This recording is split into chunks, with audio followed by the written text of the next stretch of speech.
tidak menjadi mangsa scam macam makcik ni kena. 71 tahun, pesara lecturer guys kena scam. Kerugian lebih 200,000. Assalamualaikum dan salam sejahtera seluruh rakyat Malaysia. Hari ini saya diberitahu oleh seorang sahabat saya, seorang wanita pesara lecturer berumur 71 tahun, kerugian lebih 200,000 gara-gara dia terima panggilan telefon daripada pendakwa raya yang mengatakan nama dan butiran diri dia terlibat dalam kes siasatan polis. Anda semua, saya nak beritahu, pendakwa raya tidak akan hubungi anda. Apatah lagi dalam kes yang pesara ni kena, lepas saja dia bercakap dengan pendakwa raya itu, kemudian panggilan itu disambungkan kepada pegawai polis yang kononnya menyiasat kes dia. Dia ikut arahan pegawai polis tu memasukkan duit ke dalam beberapa akaun yang dipanggil kedai akaun, habis sehingga 200,000 guys.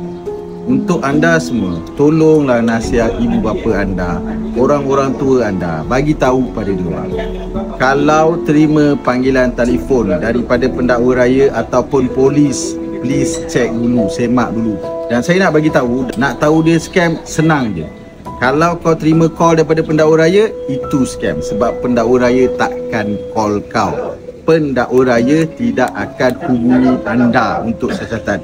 So dalam kes ni, tanya diri anda ada tak terlibat dalam mana-mana kesalahan? Dia cakap IC disalahgunakan.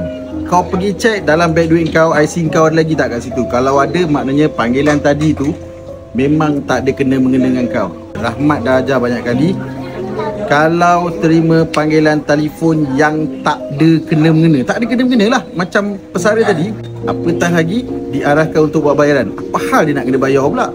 Habis duit simpanan dia, sekarang dalam akaun dah tak ada apa. Panas guys, panas.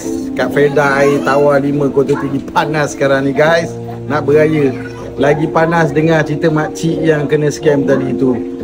Scammer tu yang menyamar polis suruh dia bayar tunggakan insurans dia, padahal dia tak ada pun hutang insurans, dia tak ambil pun insurans tu.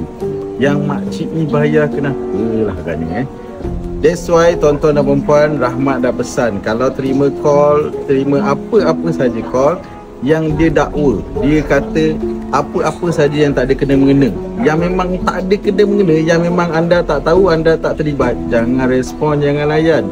Apatah lagi mangsa yang pesara 71 tahun ni, bekas lecturer ni, dah sasah lah tunggakan insurans tu, tak berlaku pun, tak wujud pun, dia pun tak ambil insurans tu. Panas. Tolonglah sharekan video ni supaya tak ramai lagi pesara-pesara yang kena scam. Kesian guys. Agensi kerajaan syarikat swasta yang nak saya hadir ke lokasi anda untuk saya kongsikan rahsia, tips, formula, nasihat, bengkel, seminar, ceramah khusus bagaimana untuk menjadi masyarakat bijak digital.